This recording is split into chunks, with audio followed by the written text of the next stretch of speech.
more applicable to the graphic novels that are coming out. Yeah.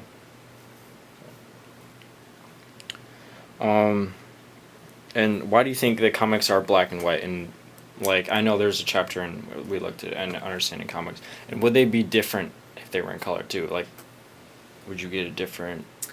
I think Mouse would be sense? much different if it was in color. Yeah. And I think that was part of his Spiegelman's reasoning in using black and white. In some of his other graphic novels, he uses a lot more color in it. I think that makes a big difference. Yeah. But something like Persepolis, have you seen that? It's a graphic novel. The writer is Persian, and it's about living in Iran or growing up in Iran in the 80s and 90s. But it's black and white, but it's a very deep black. There's no shading at all. It's just deep black and stark white. So it's very high contrast, and it creates a much different feeling to it than Mouse does, because Mouse uses so much shading and gradients. And kind of the same with McCloud. It feels like, well, for one thing, the use of black and white throughout makes the chapter on color stand out so much more. Yeah. So that it's much easier to kind of wrap your head around the arguments he's making about color when you get to that chapter, because what you've been looking at up until then has been all black and white. Yeah. So I think that's kind of probably one of his major considerations in deciding between black and white. Was that particular chapter? Yeah. Yeah. That's really interesting. Just to make that chapter pop out more. Never thought of it that way. Wow. Yeah, because the first thing when I opened that page up and I saw the color, is like, wow. Right. Color. Exactly. Last question. Do you think the two books still have a strong educational purpose in today's education in general? I think they do. I feel like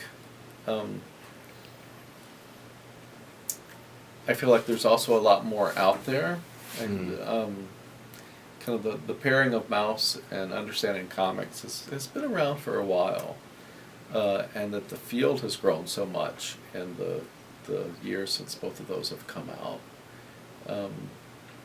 that they certainly still have relevance. Yeah. But I would like to see a lot more graphic novels being pulled in. Such as what? Well, things like Persepolis. Persepolis. I used one called Stitches, which was about a guy who grew up in the Detroit area. His dad was a radiologist, and every time he had a sore throat, he'd take him to the hospital and x-ray him. And when he was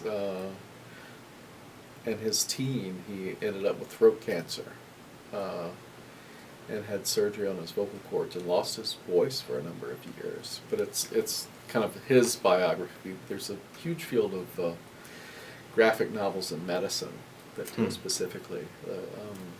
There's one called, I think, My Year with Cancer.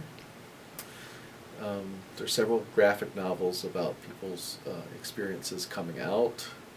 There's several graphic novels from different cultural perspectives. There's one on growing up Asian American. That would be kind of interesting. Yeah, I can't remember the name of it off the top of my head. Yeah. I think there are a lot of other graphic novels out there that have a lot to offer. Mouse has become kind of canonical, where it's it's almost like the Shakespeare of graphic novels, or the Hamlet of graphic novels. So I think it does still have something to offer, but I also think it's a good time to start branching out beyond. Yeah, plenty. Beyond those two texts. Plenty more out there. Yeah, yeah. There's a lot out there now. All right. Well, thank you very much. Right.